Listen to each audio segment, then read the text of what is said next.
Tales from the Vault, Episode 12, The Late Mr. Elvesham, by H.G. Wells, narrated by David Sweeney-Bear. The story of the late Mr. Elvesham. I set this story down, not expecting it will be believed, but, if possible, to prepare a way of escape for the next victim. He, perhaps, may profit from my misfortune. My own case, I know, is hopeless, and I am now in some measure prepared to meet my fate. My name is Edward George Eden. I was born at Trentham in Staffordshire, my father being employed in the gardens there. I lost my mother when I was 3 years old, and my father when I was 5, my uncle, George Eden, then adopting me as his own son. He was a single man, self-educated, and well known in Birmingham as an enterprising journalist. He educated me generously, fired my ambition to succeed in the world, and at his death, which happened 4 years ago, left me his entire fortune, a matter of about £500 after all outgoing charges were paid. I was then 18. He advised me in his will to expend the money in completing my education. I had already chosen the profession of medicine, and through his posthumous generosity and my good fortune in a scholarship competition, I became a medical student at University College, London. At the time of the beginning of my story, I lodged at 11A University Street, in a little upper room, very shabbily furnished and draughty, overlooking the back of Shoolbred's premises. I used this little room both to live in and sleep in, because I was anxious to eke out my means to the very last shillingsworth. I was taking a pair of shoes to be mended at a shop in the Tottenham Court Road when I first encountered the little old man with the yellow face, with whom my life has now become so inextricably entangled. He was standing on the curb and staring at the number on the door in a doubtful way as I opened it. His eyes, they were dull grey eyes, and reddish under the rims, fell to my face, and his countenance immediately assumed an expression of corrugated amiability. "You come," he said, "apt to the moment. I had forgotten the number of your house. How do you do, Mr. Eden?" I was a little astonished at his familiar address, for I had never set eyes on the man before. I was a little annoyed, too, at his catching me with my boots under my arm. He noticed my lack of cordiality. "Wonder who the deuce I am, eh? A friend, let me assure you. I have seen you before, though you haven't seen me. Is there anywhere where I can talk to you?" I hesitated. The shabbiness of my room upstairs was not a matter for every stranger. "Perhaps," said I. "We might walk down the street. I'm unfortunately prevented." My gesture explained the sentence before I had spoken it. "The very thing," he said, and faced this way and then that. "The street? Which way shall we go?" I slipped my boots down in the passage. "Look here," he said abruptly. "This business of mine is a rigmarole. Come and lunch with me, Mr. Eden. I'm an old man, a very old man, and not good at explanations, and what with my piping voice and the clatter of the traffic." He laid a persuasive, skinny hand that trembled a little upon my arm. I was not so old that an old man might not treat me to a lunch. Yet at the same time I was not altogether pleased by this abrupt invitation. "I had rather—" I began. "But I had rather," he said, catching me up. "And a certain civility is surely due to my grey hairs." And so I consented and went with him. He took me to Blavatsky's. I had to walk slowly to accommodate myself to his paces, and over such a lunch as I had never tasted before, he fended off my leading questions, and I took a better note of his appearance. His clean-shaven face was lean and wrinkled, his shriveled lips fell over a set of false teeth, and his white hair was thin and rather long. He seemed small to me, though indeed most people seemed small to me, and his shoulders were rounded and bent. And watching him I could not help but observe that he too was taking note of me, running his eyes, with a curious touch of greed in them, over me, from my broad shoulders to my sun-tanned hands, and up to my freckled face again. "And now," said he as we lit our cigarettes, I must tell you of the business in hand. I must tell you, then, that I am an old man, a very old man." He paused momentarily. "And it happens that I have money that I must presently be leaving, and never a child have I to leave it to." I thought of the confidence trick, and resolved I would be on the alert for the vestiges of my £500. He proceeded to enlarge on his loneliness and the trouble he had to find a proper disposition of his money. "I have weighed this plan and that plan, charities, institutions, and scholarships, and libraries, and I have come to this conclusion at last." He fixed his eyes on my face. "That I will find some young fellow, ambitious, pure-minded and poor, healthy in body and healthy in mind, and, in short, make him my heir, give him all that I have."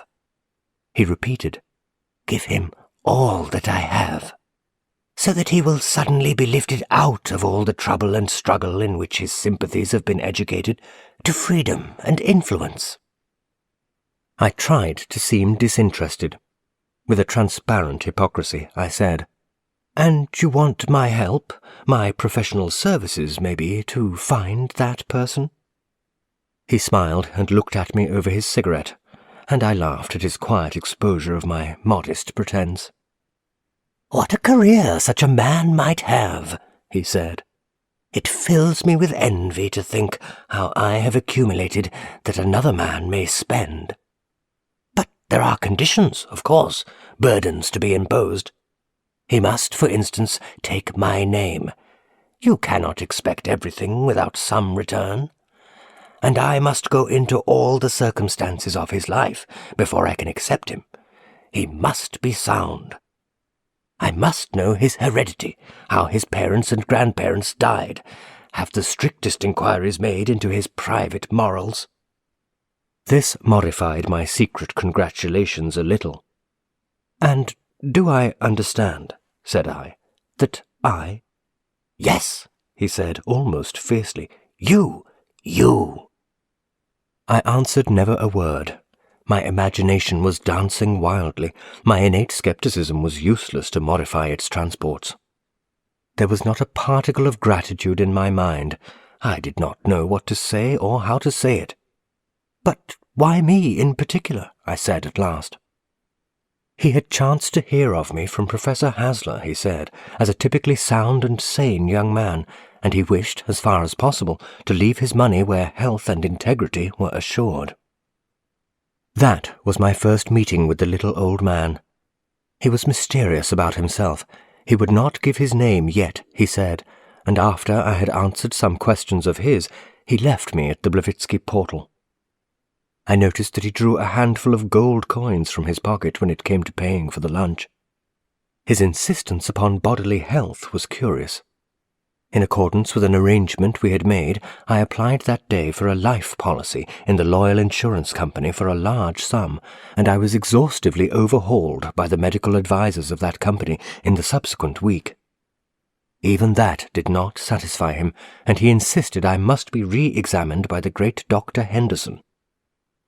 It was Friday in Whitsun week before he came to a decision. He called me down quite late in the evening, nearly 9 it was, from cramming chemical equations for my preliminary scientific examination. He was standing in the passage under a feeble gas lamp, and his face was a grotesque interplay of shadows. He seemed more bowed than when I had first seen him, and his cheeks had sunk in a little. His voice shook with emotion.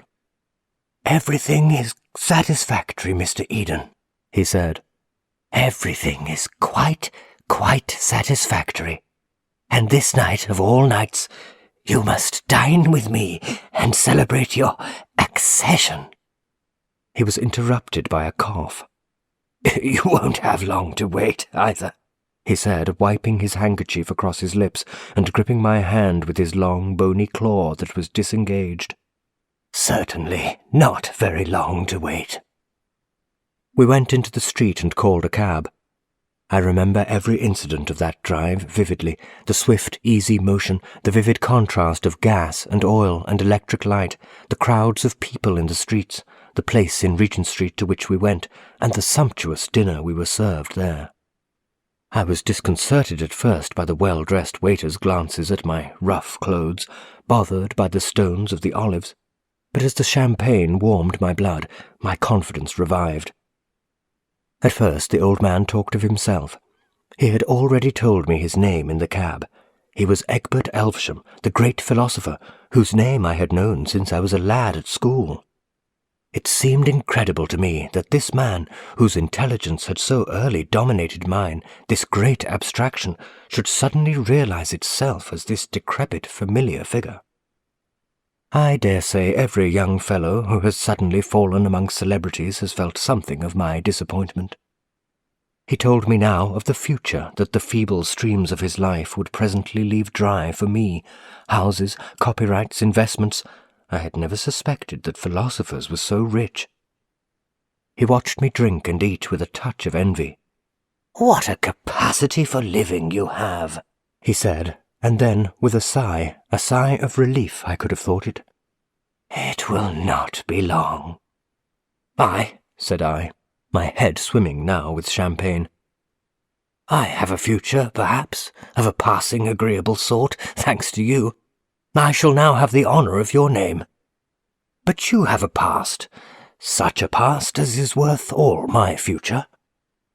He shook his head and smiled, as I thought, with half-sad appreciation of my flattering admiration.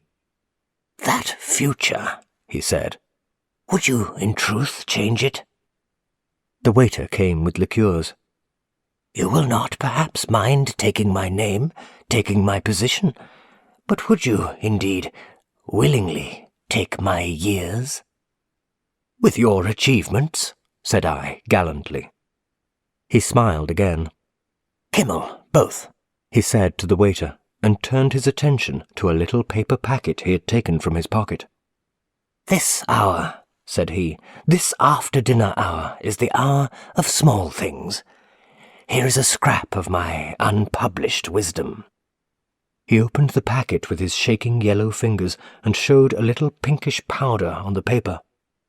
"This," said he, "well, you must guess what it is. But Kimmel, put but a dash of this powder in it, is Himmel." His large greyish eyes watched mine with an inscrutable expression. It was a bit of a shock to me to find this great teacher gave his mind to the flavour of liqueurs. However, I feigned a great interest in his weakness, for I was drunk enough for such small sycophancy. He parted the powder between the little glasses, and, rising suddenly with a strange, unexpected dignity, held out his hand towards me. I imitated his action, and the glasses rang. "To a quick succession," said he, and raised his glass towards his lips. "Not that," I said hastily, "not that." He paused, with the liqueur at the level of his chin, and his eyes blazing into mine. "To a long life," said I. He hesitated. "Ha! To a long life," said he, with a sudden bark of laughter, and with eyes fixed on one another we tilted the little glasses. His eyes looked straight into mine, and as I drained the stuff off, I felt a curiously intense sensation. The first touch of it set my brain in a furious tumult. I seemed to feel an actual physical stirring in my skull, and a seething humming filled my ears. I did not notice the flavour in my mouth, the aroma that filled my throat. I saw only the grey intensity of his gaze that burnt into mine. The draught, the mental confusion, the noise and stirring in my head seemed to last an interminable time. Curious vague impressions of half-forgotten things danced and vanished on the edge of my consciousness. At last he broke the spell. With a sudden explosive sigh he put down his glass. "Well," he said. "It's glorious," said I, though I had not tasted the stuff. My head was spinning. I sat down. My brain was chaos. Then my perception grew clear and minute, as though I saw things in a concave mirror. His manner seemed to have changed into something nervous and hasty. He pulled out his watch and grimaced at it. 11:07, and tonight I must. 7:25. Waterloo.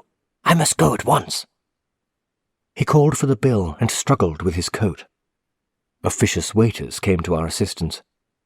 In another moment I was wishing him goodbye over the apron of a cab, and still with an absurd feeling of minute distinctness, as though, how can I express it, I not only saw but felt through an inverted opera glass. "That stuff," he said. He put his hand to his forehead. "I ought not to have given it to you. It will make your head split tomorrow. Wait a minute. Here." He handed me out a little flat thing like a Seidlitz powder. "Take that in water as you are going to bed. The other thing was a drug. Not till you're ready to go to bed, mind. It will clear your head, that's all. One more shake. Futuros." I gripped his shriveled claw. "Goodbye," he said, and by the droop of his eyelids I judged he too was a little under the influence of that brain-twisting cordial. He recollected something else with a start, felt in his breast pocket, and produced another packet, this time a cylinder the size and shape of a shaving stick. "Here," said he. "I'd almost forgotten. Don't open this until I come tomorrow, but take it now." It was so heavy that I well nigh dropped it. "All right," said I, and he grinned at me through the cab window as the cabman flicked his horse into wakefulness.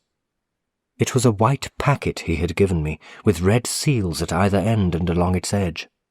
"If this isn't money," said I, "it's platinum or lead." I stuck it with elaborate care into my pocket, and with a whirling brain walked home through the Regent Street loiterers and the dark back streets beyond Portland Road. I remember the sensations of that walk very vividly, strange as they were. I was still so far myself that I could notice my strange mental state, and wonder whether this stuff I had had was opium, a drug beyond my experience. It is hard now to describe the peculiarity of my mental strangeness. Mental doubling vaguely expresses it. As I was walking up Regent Street, I found in my mind a queer persuasion that it was Waterloo Station, and had an odd impulse to get into the Polytechnic as a man might get into a train. I put a knuckle in my eye, and it was Regent Street. How can I express it? You see a skilful actor looking quietly at you. He pulls a grimace, and lo, another person. Is it too extravagant if I tell you that it seemed to me as if Regent Street had, for the moment, done that? Then, being persuaded it was Regent Street again, I was oddly muddled about some fantastic reminiscences that cropped up. 30 years ago, thought I, it was here that I quarrelled with my brother. Then I burst out laughing, to the astonishment and encouragement of a group of night prowlers. 30 years ago I did not exist, and never in my life had I boasted a brother. The stuff was surely liquid folly, for the poignant regret for that lost brother still clung to me. Along Portland Road the madness took another turn. I began to recall vanished shops, and to compare the street with what it used to be. Confused, troubled thinking is comprehensible enough after the drink I had taken, but what puzzled me were these curiously vivid phantasm memories that had crept into my mind, and not only the memories that had crept in, but also the memories that had slipped out. I stopped opposite Stevens, the natural history dealer's, and cudgelled my brains to think what he had to do with me. A bus went by and sounded exactly like the rumbling of a train. I seemed to be dipped into some dark, remote pit for the recollection. "Of course," I said at last, "he has promised me 3 frogs tomorrow. Odd, I should have forgotten." Do they still show children dissolving views? In those I remember one view would begin like a faint ghost and grow and oust another. In just that way it seemed to me that a ghostly set of new sensations was struggling with those of my ordinary self.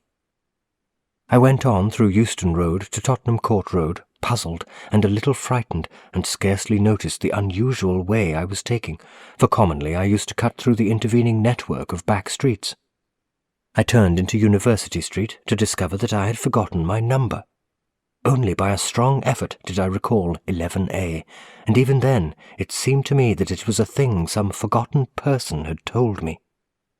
I tried to steady my mind by recalling the incidents of the dinner, and for the life of me I could conjure up no picture of my host's face. I saw him only as a shadowy outline, as one might see oneself reflected in a window through which one was looking. In his place, however, I had a curious exterior vision of myself, sitting at a table, flushed, bright-eyed and talkative. "I must take this other powder," said I. "This is getting impossible." I tried the wrong side of the hall for my candle and the matches, and had a doubt of which landing my room might be on. "I'm drunk," I said, "that's certain," and blundered needlessly on the staircase to sustain the proposition. At the first glance my room seemed unfamiliar. "What rot!" I said, and stared about me. I seemed to bring myself back by the effort, and the odd phantasmal quality passed into the concrete familiar. There was the old glass still, with my notes on the albumen stuck in the corner of the frame, my old everyday suit of clothes pitched about the floor. And yet it was not so real after all. I felt an idiotic persuasion trying to creep into my mind, as it were, that I was in a railway carriage, in a train just stopping, that I was peering out of the window at some unknown station. I gripped the bed rail firmly to reassure myself. "It's clairvoyance, perhaps," I said. "I must write to the Psychical Research Society." I put the rouleau on my dressing table, sat on my bed, and began to take off my boots. It was as if the picture of my present sensations was painted over some other picture that was trying to show through. "Curse it," said I. "My wits are going, or am I in two places at once?" Half undressed, I tossed the powder into a glass and drank it off. It effervesced and became a fluorescent amber colour. Before I was in bed, my mind was already tranquilized. I felt the pillow at my cheek, and thereupon I must have fallen asleep. I awoke abruptly out of a dream of strange beasts and found myself lying on my back. Probably everyone knows that dismal emotional dream from which one escapes, awake indeed, but strangely cowed. There was a curious taste in my mouth, a tired feeling in my limbs, a sense of cutaneous discomfort. I lay with my head motionless on my pillow, expecting that my feeling of strangeness and terror would probably pass away, and that I should then doze off again to sleep. But instead of that, my uncanny sensations increased. At first I could perceive nothing wrong about me. There was a faint light in the room, so faint that it was the very next thing to darkness, and the furniture stood out in it as vague blots of absolute darkness. I stared with my eyes just over the bedclothes. It came into my mind that someone had entered the room to rob me of my rouleau of money, but after lying for some moments, breathing regularly to stimulate sleep, I realized this was mere fancy. Nevertheless, the uneasy assurance of something wrong kept fast hold of me. With an effort, I raised my head from the pillow and peered about me at the dark. What it was I could not conceive. I looked at the dim shapes around me, the greater and lesser darknesses that indicated curtains, table, fireplace, bookshelves, and so forth. Then I began to perceive something unfamiliar in the forms of the darkness. Had the bed turned round? Yonder should be the bookshelves, and something shrouded and pallid rose there, something that would not answer to the bookshelves, however I looked at it. It was far too big to be my shirt thrown on a chair. Overcoming a childish terror, I threw back the bedclothes and thrust my leg out of bed. Instead of coming out of my truckle bed upon the floor, I found my foot scarcely reached the edge of the mattress. I made another step, as it were, and sat up on the edge of the bed. By the side of my bed should be the candle and the matches upon the broken chair. I put out my hand and touched nothing. I waved my hand in the darkness, and it came against some heavy hanging, soft and thick in texture, which gave a rustling noise at my touch. I grasped this and pulled it. It appeared to be a curtain suspended over the head of my bed. I was now thoroughly awake and beginning to realize that I was in a strange room. I was puzzled. I tried to recall the overnight circumstances, and I found them now, curiously enough, vivid in my memory. The supper, my reception of the little packages, my wonder whether I was intoxicated, my slow undressing, the coolness to my flushed face of my pillow. I felt a sudden distrust. Was that last night or the night before? At any rate, this room was strange to me, and I could not imagine how I had got into it. The dim, pallid outline was growing paler, and I perceived it was a window, with the dark shape of an oval toilet glass against the weak intimation of the dawn that filtered through the blind. I stood up and was surprised by a curious feeling of weakness and unsteadiness. With trembling hands outstretched, I walked slowly towards the window, getting, nevertheless, a bruise on the knee from a chair by the way. I fumbled round the glass, which was large, with handsome brass sconces, to find the blind cord. I could not find any. By chance I took hold of the tassel, and with the click of a spring the blind ran up. I found myself looking out upon a scene that was altogether strange to me.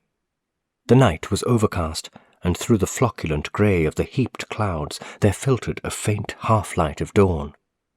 Just at the edge of the sky the cloud canopy had a blood-red rim.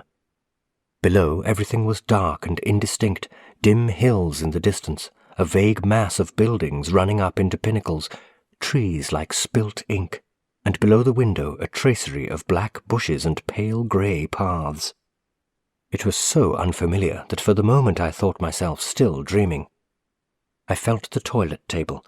It appeared to be made of some polished wood, and was rather elaborately furnished. There were little cut-glass bottles and a brush upon it. There was also a queer little object, horseshoe-shaped it felt, with smooth, hard projections, lying in a saucer. I could find no matches nor candlestick. I turned my eyes to the room again. Now the blind was up, faint spectres of its furnishing came out of the darkness. There was a huge curtained bed, and the fireplace at its foot had a large white mantle with something of the shimmer of marble.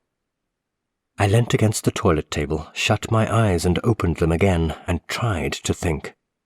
The whole thing was far too real for dreaming. I was inclined to imagine there was still some hiatus in my memory as a consequence of my draught of that strange liqueur, that I had come into my inheritance perhaps, and suddenly lost my recollection of everything since my good fortune had been announced. Perhaps if I waited a little, things would be clear to me again. Yet my dinner with old Elvesham was now singularly vivid and recent. The champagne, the observant waiters, the powder and the liqueurs, I could have staked my soul it all happened a few hours ago. And then occurred a thing so trivial and yet so terrible to me that I shiver now to think of that moment. I spoke aloud. I said, "How the devil did I get here?" And the voice was not my own. It was not my own. It was thin, the articulation was slurred, the resonance of my facial bones was different. Then, to reassure myself, I ran one hand over the other, and felt loose folds of skin, the bony laxity of age.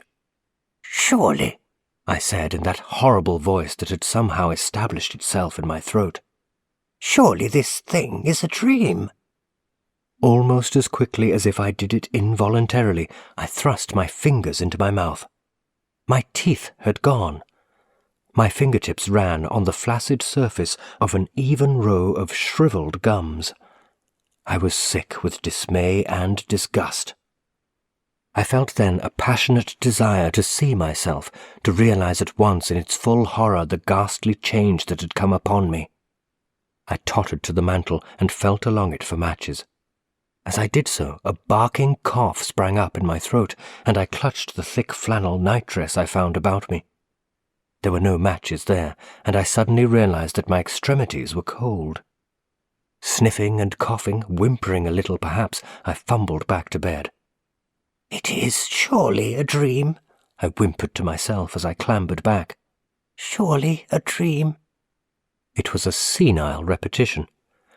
I pulled the bedclothes over my shoulders, over my ears. I thrust my withered hand under the pillow and determined to compose myself to sleep. Of course it was a dream. In the morning the dream would be over, and I should wake up, strong and vigorous again, to my youth and studies. I shut my eyes, breathed regularly, and finding myself wakeful, began to count slowly through the powers of 3. But the thing I desired would not come. I could not get to sleep. And the persuasion of the inexorable reality of the change that had happened to me grew steadily. Presently I found myself with eyes wide open, the powers of 3 forgotten, and my skinny fingers upon my shriveled gums. I was, indeed, suddenly and abruptly an old man. I had, in some unaccountable manner, fallen through my life and come to old age. In some way I had been cheated of all the best of my life, of love, of struggle, of strength, and hope.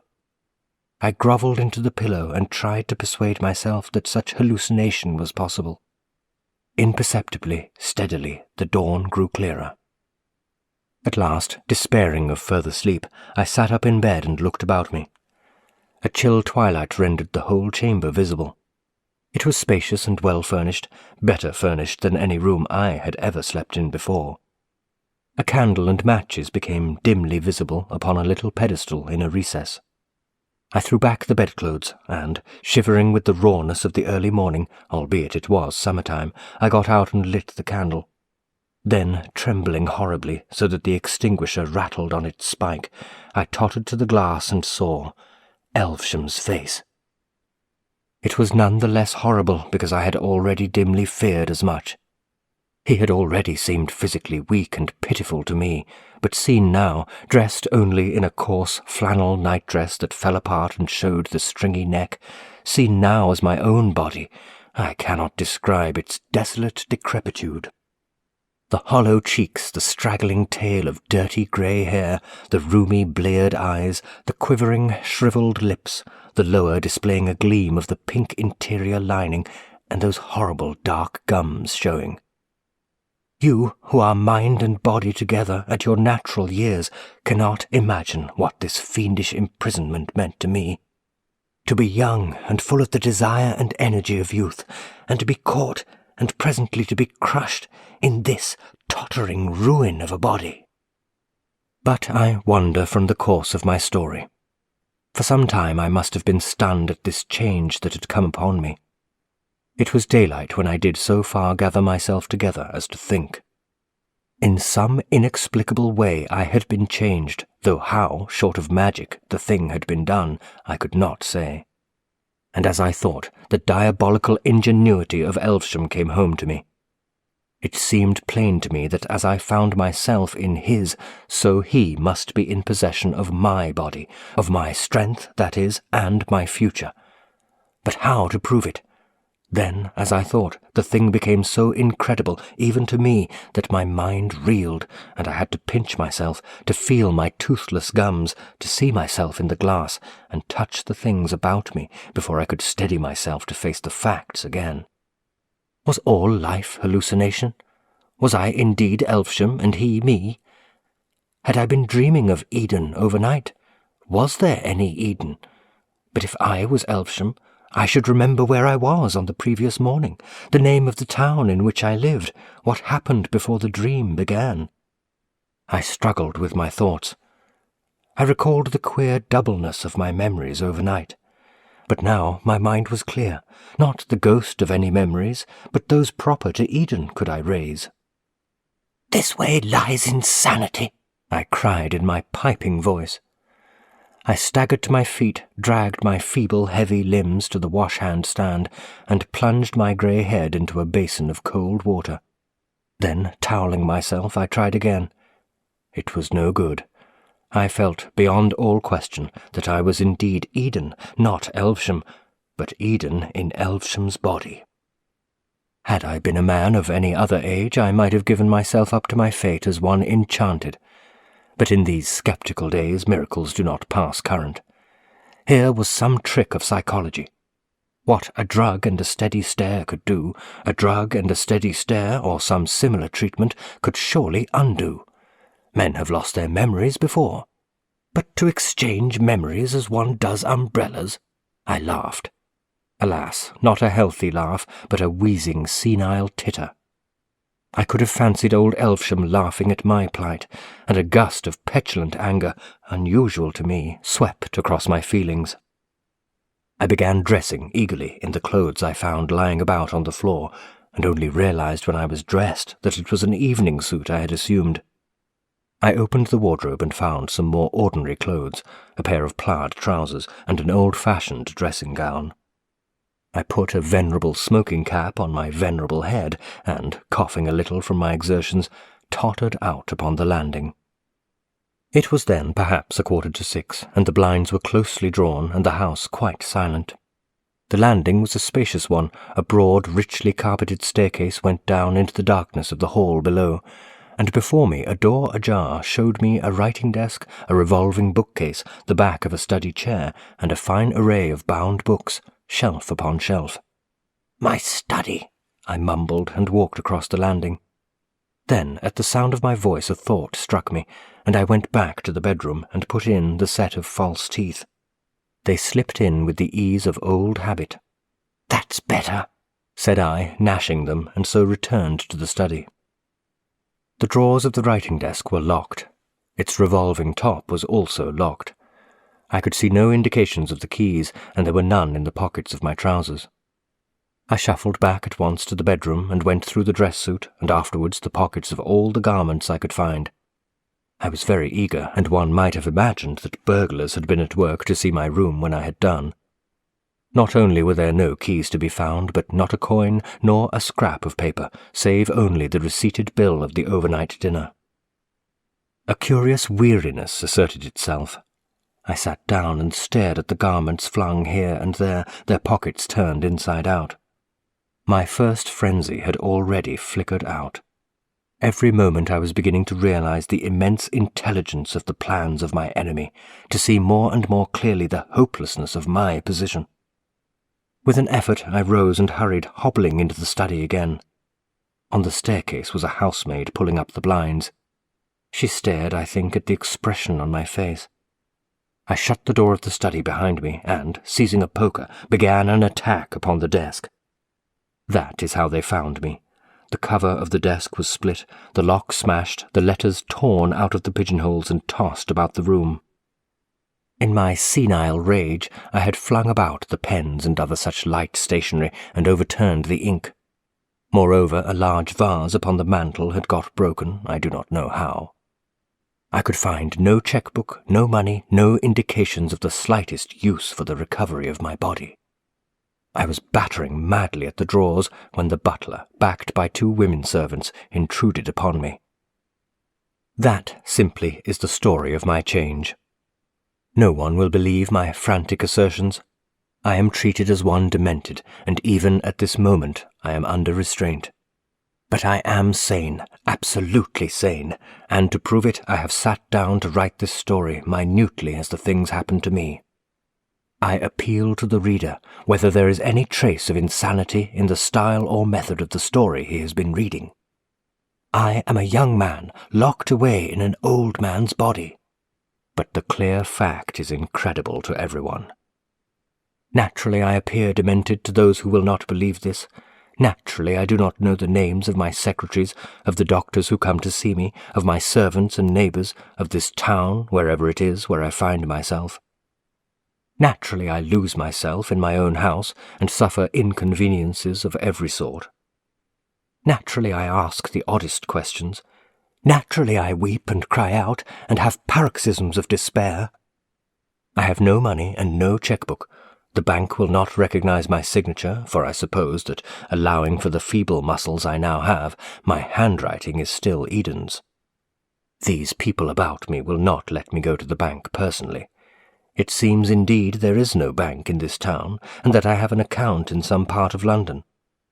It seems that Elvesham kept the name of his solicitor secret from all his household. I can ascertain nothing. Elvesham was, of course, a profound student of mental science, and all my declarations of the facts of the case merely confirm the theory that my insanity is the outcome of overmuch brooding upon psychology. Dreams of the personal identity, indeed. 2 days ago I was a healthy youngster with all life before me. Now I am a furious old man, unkempt and desperate and miserable, prowling about a great, luxurious, strange house, watched, feared, and avoided as a lunatic by everyone about me. And in London is Elvesham, beginning life again in a vigorous body, and with all the accumulated knowledge and wisdom of 70. He has stolen my life. What has happened I do not clearly know. In the study are volumes of manuscript notes referring chiefly to the psychology of memory, and parts of what may be either calculations or ciphers in symbols absolutely strange to me. In some passages there are indications that he was also occupied with the philosophy of mathematics. I take it he has transferred the whole of his memories, the accumulation that makes up his personality, from this old withered brain of his to mine, and similarly that he has transferred mine to his discarded tenement. Practically, that is, he has changed bodies. But how such a change may be possible is without the range of my philosophy. I have been a materialist for all my thinking life, but here, suddenly, is a clear case of man's detachability from matter. One desperate experiment I am about to try. I sit writing here before putting the matter to issue. This morning, with the help of a table knife that I had secreted at breakfast, I succeeded in breaking open a fairly obvious secret drawer in this wrecked writing desk. I discovered nothing save a little green glass phial containing a white powder. Round the neck of the phial was a label, and thereupon was written this one word: release. This maybe is most probably poison. I can understand Elvesham placing poison in my way, and I should be sure that it was his intention so to get rid of the only living witness against him, were it not for this careful concealment. The man has practically solved the problem of immortality. Save for the spite of chance, he will live in my body until it is aged, and then, again, throwing that aside, he will assume some other victim's youth and strength. When one remembers his heartlessness, it is terrible to think of the ever-growing experience that how long has he been leaping from body to body? But I tire of writing. The powder appears to be soluble in water. The taste is not unpleasant. There the narrative found upon Mr. Elvesham's desk ends. His dead body lay between the desk and the chair. The latter had been pushed back, probably by his last convulsions. The story was written in pencil and in a crazy hand, quite unlike his usual minute characters. There remain only two curious facts to record. Indisputably, there was some connection between Eden and Elvesham, since the whole of Elvesham's property was bequeathed to the young man. But he never inherited. When Elvesham committed suicide, Eden was, strangely enough, already dead. 24 hours before, he had been knocked down by a cab and killed instantly at the crowded crossing at the intersection of Gower Street and Euston Road. So that the only human being who could have thrown light upon this fantastic narrative is beyond the reach of questions. Without further comment, I leave this extraordinary matter to the reader's individual judgment.